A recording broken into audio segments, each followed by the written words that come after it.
ಮಂಗಳೂರಿನ ಶ್ರೀನಿವಾಸ್ ಕಾಲೇಜಿನ ಬಿಪಿಟಿ ಹಾಗೂ ಎಂಪಿಟಿ ಕೋರ್ಸ್ನ 26ನೇ ಬ್ಯಾಚ್ನ ಹೊಸ ವಿದ್ಯಾರ್ಥಿಗಳ ಸ್ವಾಗತ ಕಾರ್ಯಕ್ರಮವನ್ನು ಆಯೋಜಿಸಲಾಗಿತ್ತು.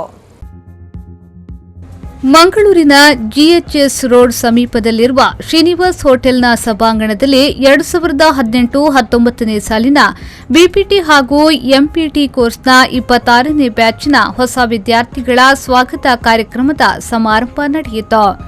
ಇನ್ನು ಕಾರ್ಯಕ್ರಮವನ್ನು ಶ್ರೀನಿವಾಸ್ ವಿಶ್ವವಿದ್ಯಾನಿಲಯದ ಚಾನ್ಸಲರ್ ಹಾಗೂ ಎ ಶಾಮರಾವ್ ಫೌಂಡೇಶನ್ ಅಧ್ಯಕ್ಷರಾದ ಸಿಎ ಎ ರಾಘವೇಂದ್ರ ರಾವ್ ಅವರು ಉದ್ಘಾಟಿಸಿದರು.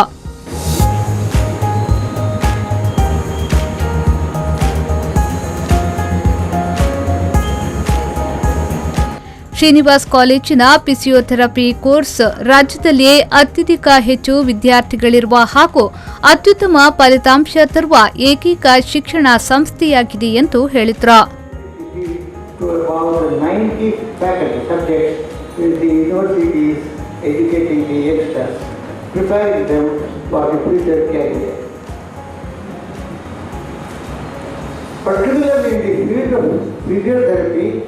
We wanted this course to be started very early.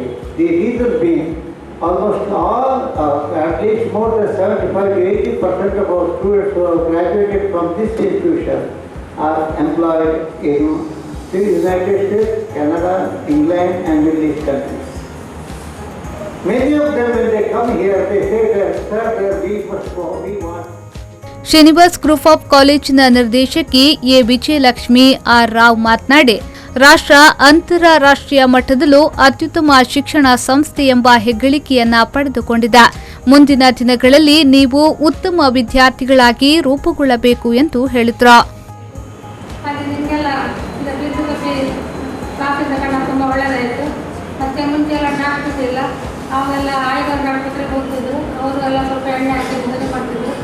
ಈಗೆಲ್ಲ ಬೇರೆ ಬೇರೆ ದರಗಳಿಗೆ ಬೇರೆ ಬೇರೆ ಮಾಂಸಖಂಡಗಳೆಲ್ಲ ಬೇರೆ ಬೇರೆ ಚಿಕ್ಕ ಆದ ಕಾರಣ ಇದೆಷ್ಟೋ ಇಂಪ್ರೂವ್ ಆಗಿದೆ.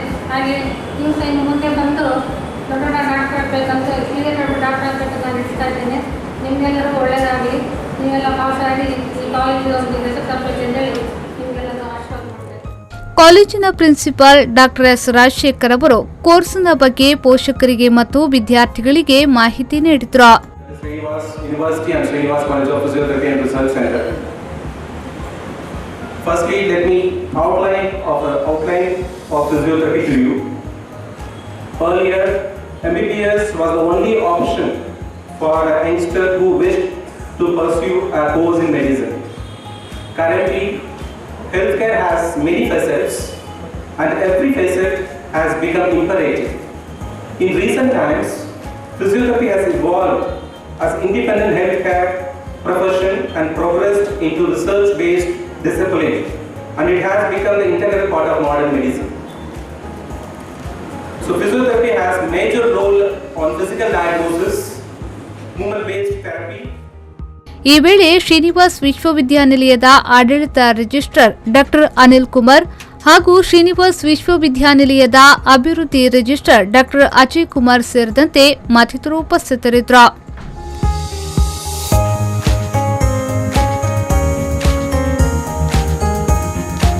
ನಾಗೇಶ್ ಕಾವೂರು, ವಿ4 ನ್ಯೂಸ್ 24/7 ಮಂಗಳೂರು.